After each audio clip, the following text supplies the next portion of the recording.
ఆకాశవాణి జాతీయ వార్తలు చదువుతున్నది డివి సత్యనారాయణ. ఈనాటి వార్తల్లోని ముఖ్య అంశాలు: ఉగ్రవాదంపై ధీటైన పోరాటానికి ఆపరేషన్ సింధూర్ ఒక ఉదాహరణగా చరిత్రలో నిలిచిపోతుందని రాష్ట్రపతి ద్రౌపది ముర్ము ఉద్ఘాటించారు. భారతదేశం రేపు 79వ స్వాతంత్ర దినోత్సవాన్ని జరుపుకునేందుకు సిద్ధమైంది. జమ్మూ కాశ్మీర్ కిష్త్వార్ జిల్లాలో ఈరోజు మేఘాల విస్ఫోటనం కారణంగా ఆకస్మిక వరదలు సంభవించాయి.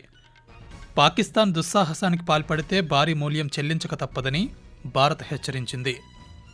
జమ్మూ కాశ్మీర్, హిమాచల్ ప్రదేశ్ సహా కోస్తాంధ్రలో రేపు భారీ వర్షాలు కురుస్తాయని భారత వాతావరణ శాఖ వెల్లడించింది. వార్తల వివరాలు: ఉగ్రవాదంపై ధీటైన పోరాటానికి ఆపరేషన్ సింధూర్ ఒక ఉదాహరణగా చరిత్రలో నిలిచిపోతుందని రాష్ట్రపతి ద్రౌపది ముర్ము ఉద్ఘాటించారు. 79వ స్వాతంత్ర దినోత్సవాన్ని పురస్కరించుకుని కొద్దిసేపటి క్రితం రాష్ట్రపతి జాతినుద్దేశించి ప్రసంగించారు. దేశాన్ని కాపాడే విషయంలో భారత సాయుధ బలగాలు ఎలాంటి పరిస్థితులనైనా ఎదుర్కోవడానికి సిద్ధంగా ఉన్నాయని స్పష్టం చేశారు.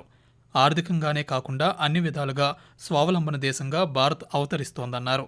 ఈ లక్ష్య సాధనలో దృఢమైన విశ్వాసంతో ముందుకు సాగుతోందని రాష్ట్రపతి పేర్కొంటూ, I believe there are three sections of society that will lead us on this path: youth, women, and the communities that had for long remained on the margins. The national education policy has brought in far-reaching changes, aligning learning with values and skills with tradition. Employment opportunities are booming. For those with entrepreneurial aspirations, the government has created the most conducive ecosystem. భారతదేశం రేపు 79వ స్వాతంత్ర దినోత్సవాన్ని జరుపుకోనుంది. ప్రధానమంత్రి నరేంద్ర మోదీ ఢిల్లీలోని ఎర్రకోట నుండి జాతీయ జెండాను ఆవిష్కరిస్తారు. అనంతరం జాతినుద్దేశించి ఆయన ప్రసంగిస్తారు.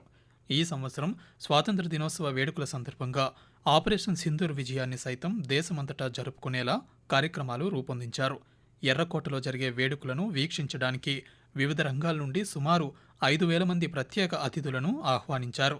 వీరిలో స్పెషల్ ఒలింపిక్స్ 2025 భారత బృందం, అంతర్జాతీయ క్రీడా కార్యక్రమాల విజేతలు, ఖేలో ఇండియా పారాగేమ్స్లో బంగారు పతక విజేతలు ఉన్నారు. అదేవిధంగా 2047 నాటికి వికసిత్ భారత్ లక్ష్యాన్ని సాకారం చేసుకోవాలని కేంద్ర ప్రభుత్వం అనేక కార్యక్రమాలను చేపడుతోంది. ఈ నేపథ్యంలో జరిగే స్వాతంత్ర వేడుకలు ఆ లక్ష్యాన్ని మరింతగా ప్రతిబింబించేలా ఉండబోతున్నాయని అధికార వర్గాలు పేర్కొన్నాయి. జమ్మూ కాశ్మీర్లోని కిష్త్వార్ జిల్లాలో ఈరోజు మేఘాల విస్ఫోటనం కారణంగా ఆకస్మిక వరదలు సంభవించాయి. దీంతో అనేక మంది మరణించారని, చాలామంది గాయపడ్డారని అధికార వర్గాలు తెలిపాయి. ఈ పెను విపత్తు కారణంగా ఆస్తి నష్టం కూడా భారీగా సంభవించింది. రక్షణ బృందాలు సంఘటనా స్థలానికి చేరుకుని సహాయక చర్యలను ప్రారంభించాయి. జమ్మూ కాశ్మీర్లో మేఘాల విస్ఫోటనం కారణంగా జరిగిన ప్రాణ నష్టం పట్ల రాష్ట్రపతి ద్రౌపది ముర్ము, ప్రధానమంత్రి నరేంద్ర మోదీ విచారం వ్యక్తం చేశారు. అనేక మంది మరణించిన వార్త చాలా బాధాకరమని రాష్ట్రపతి సామాజిక మాధ్యమం ద్వారా స్పందించారు. ఇక ఈ విపత్తు పరిస్థితిని నిశితంగా పర్యవేక్షిస్తున్నామని ప్రధానమంత్రి పేర్కొన్నారు. రక్షణ సహాయ కార్యకలాపాలు కొనసాగుతున్నాయన్నారు. జమ్మూ కాశ్మీర్ లెఫ్టినెంట్ గవర్నర్ మనోజ్ సిన్హా ముఖ్యమంత్రి ఒమర్ అబ్దుల్లాతో మాట్లాడినట్లుగా కేంద్ర హోంమంత్రి అమిత్ షా సామాజిక మాధ్యమం ఎక్స్ వేదికగా తెలిపారు. పాకిస్తాన్ దుస్సాహసానికి పాల్పడితే భారీ మూల్యం చెల్లించక తప్పదని భారత్ హెచ్చరించింది. న్యూఢిల్లీలో ఈరోజు పాత్రికేయులతో భారత విదేశీ వ్యవహారాల శాఖ అధికార ప్రతినిధి రణధీర్ జైస్వాల్ మాట్లాడుతూ, భారతదేశ సార్వభౌమత్వాన్ని పరిరక్షించుకునే విషయంలో రాజీ పడేది లేదని స్పష్టం చేశారు. పాకిస్తాన్ తన తప్పులు కప్పిపుచ్చుకునేందుకు, వైఫల్యాలను దాచేందుకు భారత్పై విషం చిమ్ముతోందన్నారు. పాకిస్తాన్ తన దుందుడుకు వైఖరిని ఇకనైనా మానుకోవాలని సూచించారు. పాకిస్తాన్ ప్రోత్సహిస్తున్న సీమాంతర ఉగ్రవాద చర్యలకు ప్రతిగానే సింధు జలాల విషయంలో భారత్ కీలకమైన నిర్ణయం తీసుకుందన్నారు. పాకిస్తాన్ యుద్ధోన్మాద, ద్వేషపూరిత వ్యాఖ్యలు చేయడం మంచి విధానం కాదని రణధీర్ జైస్వాల్ పేర్కొంటూ, We have seen reports regarding a continuing pattern of reckless, warmongering and hateful comments from Pakistani leadership against India. It is well known that known modus operandi of the Pakistani leadership to whip up anti-India rhetoric time and again to hide their own failures. Pakistan would be well advised to temper its rhetoric, as any misadventure will have painful consequences, as was demonstrated recently. Akashvani జాతీయ వార్తలు వింటున్నారు. స్వాతంత్ర దినోత్సవం సందర్భంగా మొత్తం 1090 మంది police, అగ్నిమాపక, హోంగార్డ్స్కు శౌర్య సేవా పథకాలు ప్రదానం చేయనున్నారు. 233 మంది సిబ్బందికి శౌర్య పథకం, 99 మంది సిబ్బందికి రాష్ట్రపతి విశిష్ట సేవా పథకం, 758 మంది సిబ్బందికి ప్రతిభావంతులకు ఇచ్చే సేవా పథకాలు లభించాయని కేంద్ర హోం మంత్రిత్వ శాఖ ఈరోజు వెల్లడించింది. 16 మంది సరిహద్దు భద్రతా దళ సిబ్బందికి విధి నిర్వహణలో వారు చూపిన అంకితభావానికి కేంద్ర ప్రభుత్వం శౌర్య పథకాలను ప్రకటించింది. అదేవిధంగా 4 భారత వైమానిక దళ అధికారులకు ఉత్తమ యుద్ధ సేవా పథకాన్ని ప్రదానం చేయనున్నారు. భారత సైన్యంలోని 4 అధికారులకు కీర్తి చక్ర, 8 మంది అధికారులకు శౌర్య చక్రాను అందజేయనున్నారు. దేశ గగనతలాన్ని రక్షించడంలో కీలక పాత్ర పోషించినందుకు భారత వైమానిక దళానికి చెందిన 13 మంది అధికారులకు ప్రతిష్టాత్మక యుద్ధ సేవా పథకాలను ప్రకటించారు. విద్యార్థులు తమ సమస్యను ఆత్మవిశ్వాసంతో నిర్భయంగా ఎదుర్కోవాలని రక్షణ మంత్రి రాజ్నాథ్ సింగ్ కోరారు. అండమాన్ నికోబార్ దీవులకు చెందిన 30 మంది గిరిజన విద్యార్థులతో ఆయన ఈరోజు న్యూఢిల్లీలో సంభాషించారు. భారతదేశాన్ని అత్యంత శక్తివంతమైన దేశాలలో ఒకటిగా నిలపడానికి రేపటి పౌరులుగా విద్యార్థులు సమర్థంగా వ్యవహరించాలని ఈ సందర్భంగా వారికి రాజ్నాథ్ సింగ్ సూచిస్తూ, साथियों, हमारे युवा आज स्टार्टअप से लेकर स्ट्रेटेजिक सेक्टर्स तक हर मोर्चे पर देश को आगे ले जा रहे हैं. Digital India, make in India और स्किल इंडिया अब सिर्फ योजनाएं नहीं रही हैं. ये युवा भारत की आकांक्षाओं का प्रतिबिंब है. और सबसे बड़ी बात, भारत अब केवल अपने लिए नहीं बल्कि वसुधैव कुटुंबकम की भावना के साथ पूरी दुनिया के लिए समाधान दे रहा है. ఢిల్లీలోని వీధి కుక్కలను ఆశ్రయ కేంద్రాలకు తరలించాలని ఈ నెల 11న 2 న్యాయమూర్తుల ధర్మాసనం జారీ చేసిన ఆదేశాలను నిలిపివేయాలని దాఖలైన పిటిషన్లపై సుప్రీంకోర్టు ఈరోజు తీర్పును రిజర్వ్ చేసింది.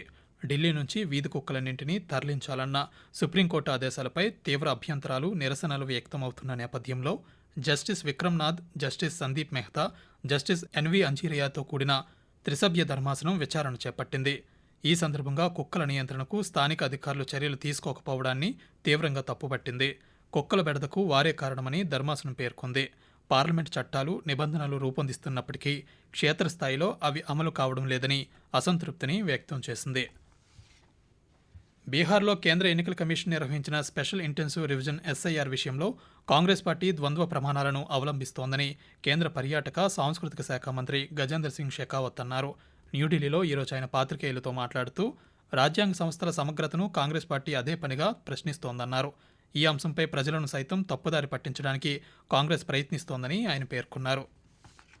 దేశీయ స్టాక్ మార్కెట్ సూచీలు ఈరోజు స్వల్ప లాభాలతో ముగిశాయి. సెన్సెక్స్ ఉదయం 80,539 పాయింట్ల వద్ద లాభాల్లో ప్రారంభమై చివరికి 58 పాయింట్లతో 80,597 వద్ద స్థిరపడింది. నిఫ్టీ 12 పాయింట్ల లాభంతో 24,631 పాయింట్ల వద్ద ముగిసింది. జమ్మూ కాశ్మీర్, హిమాచల్ ప్రదేశ్, తూర్పు మధ్యప్రదేశ్, విదర్భ, కోస్తాంధ్రలో రేపు భారీ వర్షాలు కురిసే అవకాశం ఉందని భారత వాతావరణ శాఖ IMD తెలిపింది. రానున్న 24 గంటల్లో కోస్తాంధ్రలో ఆకస్మిక వరదలు సంభవించే ప్రమాదం ఉందని IMD హెచ్చరికలు జారీ చేసింది. ఆ వివరాలను వాతావరణ శాఖ అధికారి అమిత్ కుమార్ వెల్లడిస్తూ, उत्तर भारत को जम्मू कश्मीर, हिमाचल प्रदेश, उत्तराखंड, पंजाब, हरियाणा और पश्चिमी उत्तर प्रदेश के लिए भी बहुत भारी वर्षा का ऑरेंज अलर्ट जारी किया गया है. अगर हम भारी वर्षा के येलो अलर्ट की बात करें तो वो समूचे पूर्वोत्तर भारत में, दक्षिणी भारत में और पश्चिमी भारत में जारी किया गया है. अब अगर हम 15 अगस्त के फोरकास्ट की बात करें तो इसमें आप देख सकते हैं कि बहुत भारी वर्षा का orange alert east Rajasthan, west Madhya Pradesh, Madhya Maharashtra और तेलंगाना के लिए जारी किया गया है. उत्तर भारत में भी जम्मू कश्मीर, हिमाचल प्रदेश, उत्तराखंड, पंजाब और हरियाणा में भारी वर्षा का येलो अलर्ट जारी किया गया है. జాతీయ వార్తలు ముగించే ముందు ముఖ్యాంశాలు మరోసారి. ఉగ్రవాదంపై ధీటైన పోరాటానికి ఆపరేషన్ సింధూర్ ఒక ఉదాహరణగా చరిత్రలో నిలిచిపోతుందని రాష్ట్రపతి ద్రౌపది ముర్ము ఉద్ఘాటించారు. భారతదేశం రేపు 79వ స్వాతంత్ర దినోత్సవాన్ని జరుపుకునేందుకు సిద్ధమైంది. జమ్మూ కాశ్మీర్, కిష్త్వార్ జిల్లాలో ఈరోజు మేఘాల విస్ఫోటనం కారణంగా ఆకస్మిక వరదలు సంభవించాయి. ఆకాశవాణి జాతీయ వార్తలు ఇంతటితో సమాప్తం.